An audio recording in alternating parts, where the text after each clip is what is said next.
नरवणकर या विजयी झाल्या, तर प्रभाग 197 मधून मनसेच्या रचना साळवी यांचाही पराभव झालेला आहे। आदित्य ठाकरे यांच्या वरळीमध्ये शिंदेंचा उमेदवार विजय झालेला आहे। आदित्य ठाकरेंना हा मोठा धक्का म्हणावा लागेल। प्रभाग क्रमांक 197 मधून शिंदेंच्या शिवसेनेच्या वनिता नरवणकर या विजय झालेल्या आहेत। तर वरळी या ठिकाणच्या आदित्य ठाकरे यांच्या मतदारसंघामध्ये आदित्य ठाकरे यांच्या वरळीमध्ये शिंदेंचा उमेदवार जो आहे तो विजय झालेला आहे। आदित्य ठाकरे यांना हा धक्का म्हणावा लागणार आहे। निश्चितच ठाकरेंच्या शिवसेनेला धक्का। मात्र थेट आपण केडीएमसी अर्थातच कल्याण डोंबिवली मधला निकाल पाहतोय। भाजप 46, शिंदेंची शिवसेना 28। ठाकरेंच्या शिवसेनेला या ठिकाणी केवळ 2 जागा तर मनसेला 4 जागा मिळताना पाहायला मिळत आहेत। काँग्रेसला 2 आणि शरद पवार यांच्या राष्ट्रवादीला 1 जागा। आणि थेट आता ठाण्यात जाऊयात। ठाण्यामध्ये भाजपला 19 जागा आणि शिंदेंच्या शिवसेनेला या ठिकाणी 34 जागा मिळताना पाहायला मिळत आहेत। शिवसेना 5, 1 मनसे आणि 7 राष्ट्रवादी। तर काँग्रेसला केवळ 2 जागा या ठिकाणी मिळताना पाहायला मिळत आहेत। थेट नाशिकमध्ये जाऊयात। भाजपला 64 जागा, तर शिंदेंची शिवसेना आणि अजित पवार यांच्या राष्ट्रवादीला या ठिकाणी 44 जागा मिळताना पाहायला मिळतात। नाशिकमध्ये ठाकरेंची शिवसेना 9, मनसे 1, काँग्रेस 3 आणि राष्ट्रवादी 0।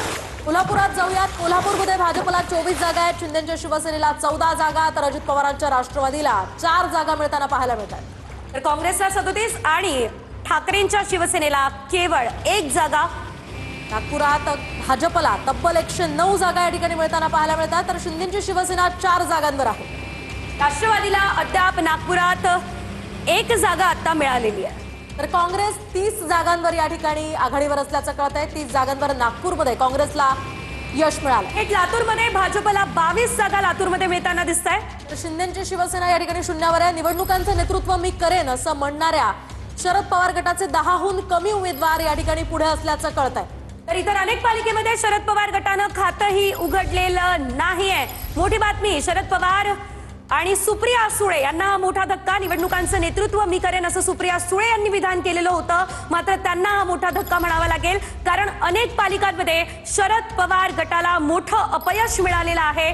खातंही उघडता आलेलं नाहीये, एकही उमेदवार निवडून आलेला नाहीये। हा धक्का शरद पवारांच्या राष्ट्रवादीला। Supriya Sule will lead the campaign in Pune and Mumbai and the entire state.